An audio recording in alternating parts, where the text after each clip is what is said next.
Ini kebetulan jenis Basanti nih Om. Oh, Basanti ya. Ini udah variation ya Om? Iya, ini udah mulai variation. Berubah warna. Sekitar HSP-nya sekitar 2 bulanan lah. Om Marwan, ini kalau kita lihat ya, ini karena memang subur, terus daunnya banyak kan. Selain buahnya lebat, daunnya juga rimbun. Betul. Informasinya bahwa buah anggur itu juga membutuhkan paparan sinar matahari. Betul. Benar nggak Om? Iya, betul sekali. Nah, ini kan istilahnya kan kayak kerimbunan. Nah, untuk mengantisipasi supaya paparan sinar matahari itu sedikit masuk menyinari si buah-buah ini gimana Om? Oh, saya sih biasanya di bawah buah ya, daun di bawah itu saya buang Om. Contohnya seperti ini nih. Nah Om, saran ya atau masukan supaya ini kan matahari lebih full masuk karena ini kan banyak daun-daun di atas buah ya. Kalau saya sih biasanya itu di atas buah ini saya buang daunnya seperti ini nih Om.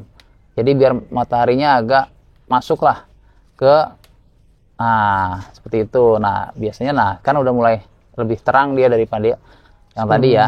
Seperti itu biasanya seperti itu karena fungsi matahari itu banyak sekali Om. Allah ciptain matahari itu untuk makhluk hidup satu-satunya adalah dia untuk bisa membuahkan secara alami, walaupun ya istilahnya perlu dibantu oleh pupuk lah ya.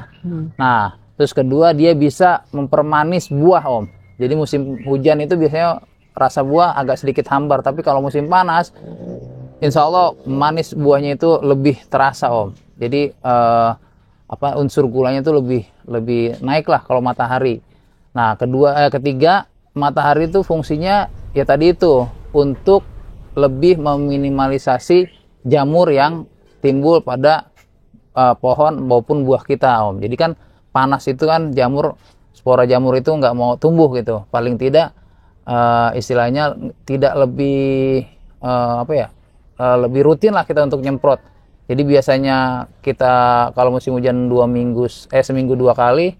Kalau kita lagi musim panas, mataharinya bagus, itu seminggu cukup 1 kali aja Om protek. Dan itu pun dengan dosis yang rendah sudah bisa tertangani. Contohnya ini saya alhamdulillah nggak ada jamur sama sekali Om, karena ya itu lagi-lagi nanam anggur harus konsisten. Om, kalau tips untuk pemula pingin nanam anggur ya, siap. Kita contohkan Basanti ini. Nah kira-kira di musim penghujan ini yang perlu diwaspadai apa nih Om? Kalau di musim penghujan terutama soal jamur ya, lagi-lagi kan jamur itu hama yang cepat sekali menularnya Om Atta.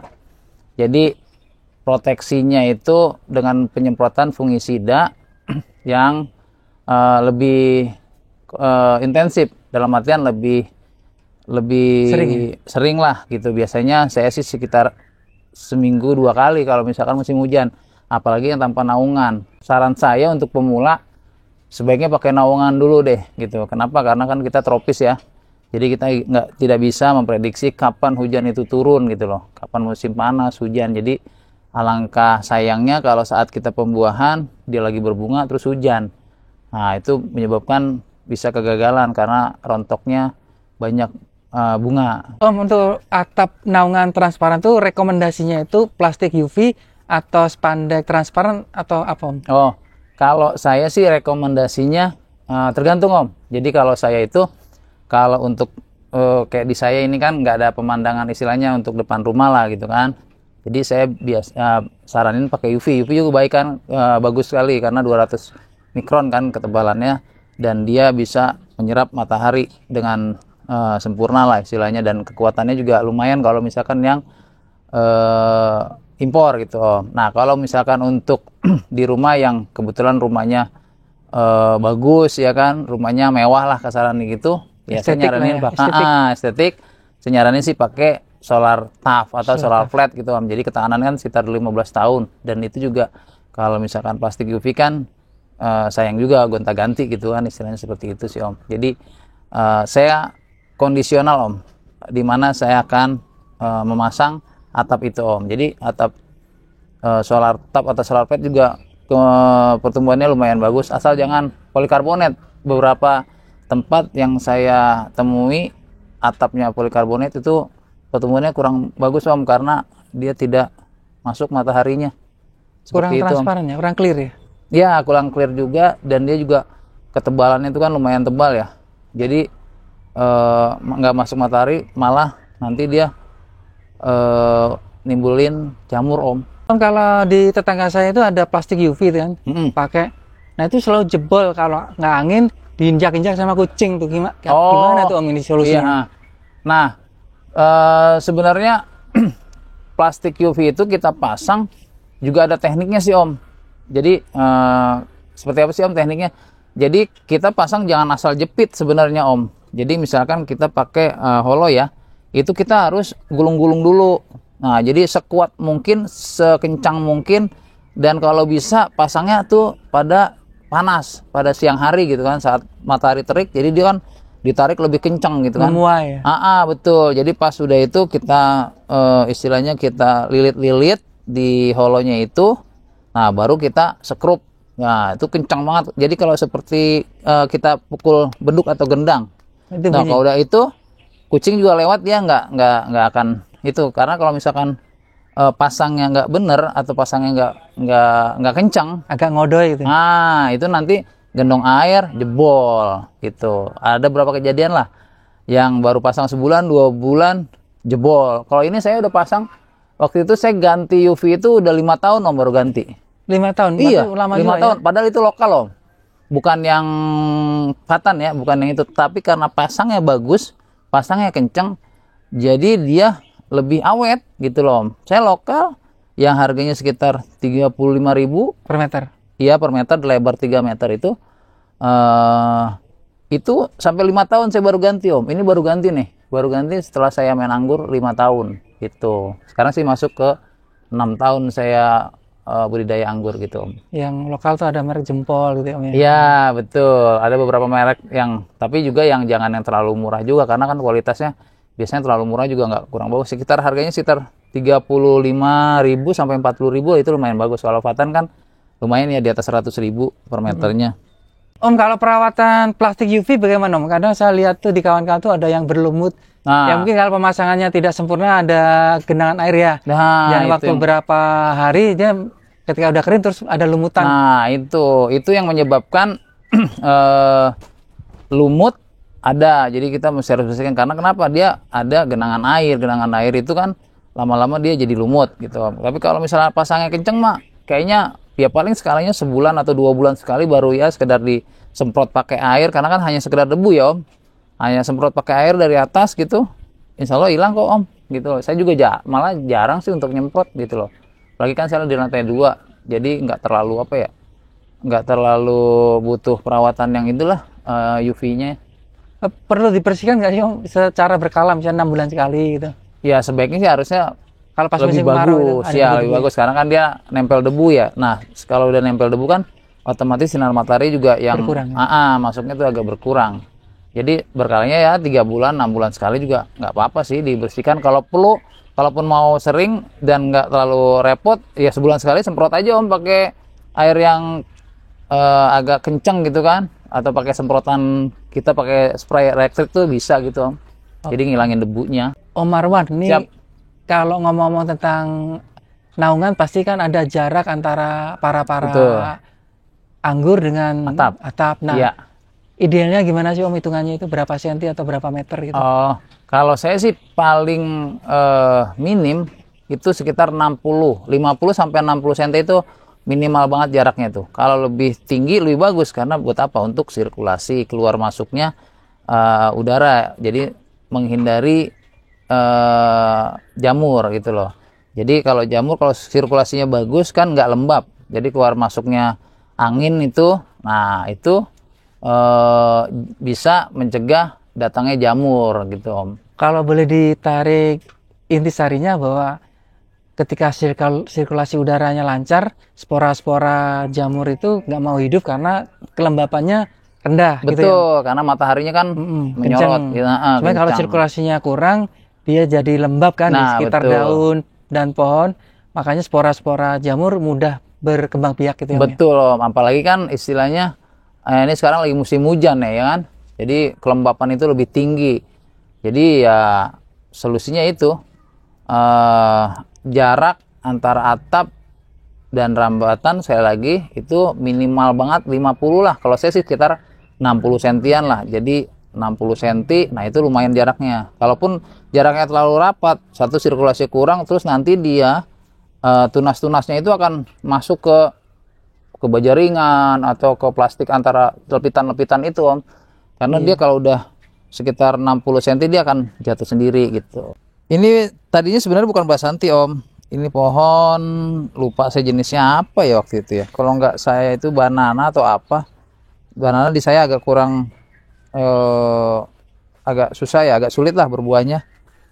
Om Mata ini, jadi ini graftingan pertama nih Om.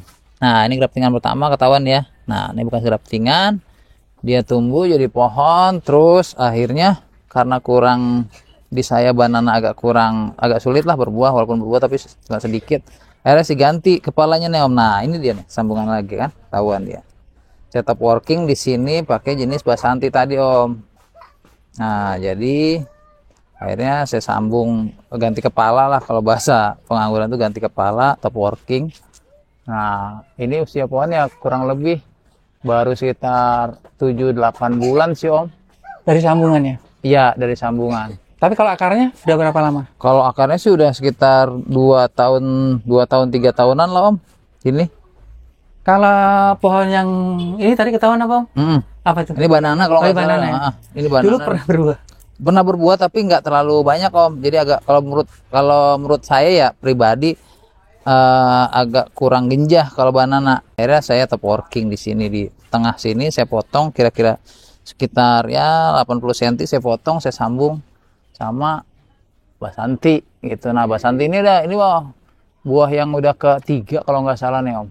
Ketiga kalinya. Sebenarnya ini kenapa buahnya nggak terlalu banyak, nggak terlalu meriah, karena sebenarnya bukan pembuahan ini Om sebenarnya kemarin. Tapi jadi saya udah ganti kan media tanamnya itu, saya ganti separuh, terus saya masukin asam umat sama apa namanya nih, POC. Nah jadi ternyata saya gemurin dulu. Nah ternyata pas saya potong-potong untuk menimbulkan tunas baru, dia keluar buah. Dan ya lumayan lah buat pandang-pandangan, buat temen yang lain tuh yang Alfika juga pada berbuah. Akhirnya ya udahlah, saya pikir sayang juga dibuangin gitu loh. Sebenarnya buah yang kemarin sebelum ini sangat bagus Om, sangat banyak gitu loh. Jadi ini buah-buah bonus dari ini sih. Jadi kalau saya udah berbuah banyak, media tanam biasanya saya buang separuh Om. Terus yang akar-akar tua saya pangkas, saya ganti media tanam baru, dan saya masukin asam humat sama POC Om. Jadi buat nyegerin lagi, buat dia recovery lagi. Nah baru setelah itu persiapan pembuahan gitu. Om kalau pembuangan setengah dari media tanam diganti itu berarti juga pruning akar? Ya, pruning akar yang agak tua-tua itu, yang udah pada coklat-coklat, yang udah akarnya sudah tidak produktif lagi, tidak mampu menyerap nutrisi lagi. Nah itu saya buangin separuh Om, kira-kira 3-40% lah. Baru ganti media tanam yang gembur lagi, subur lagi, poros lagi. Nah baru setelah itu saya suburin, tunas-tunas baru saya pelihara lagi. Setelah itu baru persiapan pangkas untuk pembuahan gitu Om. Jadi jangan habis panen kita pangkas pembuahan lagi, kita masukin kimia lagi Om. Itu kan residunya tuh lumayan keras ya. Jadi bisa-bisa pohon bukan berbuah malah mati Om. Sayang gitu loh. Jadi harus mainin organik dulu Om. Gitu. Om untuk mengantisipasi tidak stres pohonnya, akarnya kan itu kan terganggu tuh. Gimana tuh? Biasanya setelah saya potong akar sebagian ya 30-40%, saya masukin media yang baru. Itu saya kocor pakai atonik dulu Om. Atonik itu kan ZPT ya, zat perangsang tumbuh atau pengatur tumbuh. Ya, pengatur tumbuh. Jadi dia numbuhin akar-akar baru. Nah itu biasanya dia nggak stres Om. Dan biasanya sih sore saya motong-motong itu sore, karena kan udaranya lebih stabil ya. Nah sore hari saya ganti media, saya potongin separuh akarnya yang sudah tidak produktif, yang sudah tua-tua, yang udah coklat-coklat gitu kan. Saya potongin, saya ganti media tanam, saya tambah media tanam separuh itu, baru disiram atonik gitu. Dosisnya berapa dong? Atonik mah saya biasanya kalau untuk media segini, satu tutup botol luar itu airnya sekitar 5 liter lah Om. cukup. Oh, satu tutup botolnya dia ya. Satu botol kan ada tutup luar ada tutup dalam, jadi tutup luar 5 liter udah disiram. Nah selang 3-4 hari siram lagi, pokoknya 2 kali sampai 3 kali penyiraman, dia insya Allah nggak stres Om. Jadi dia juga merasa pertumbuhan akar. Iya, saya tuh baik dari bibit kecil ya, dari polybag ke media yang lain, ke pot atau ke tanah, itu selalu saya pakai atonik Om. Itu ada juga yang bilang pakai B1 juga bagus. Kalau atonik kan istilahnya udah lengkap lah ya kan. Kalau B1 kan hanya vitamin B1, kalau atonik itu ada mengandung ZPT-nya, zat pengatur tumbuh. Kalau saya media tanam kebetulan kan saya produksi sendiri Om.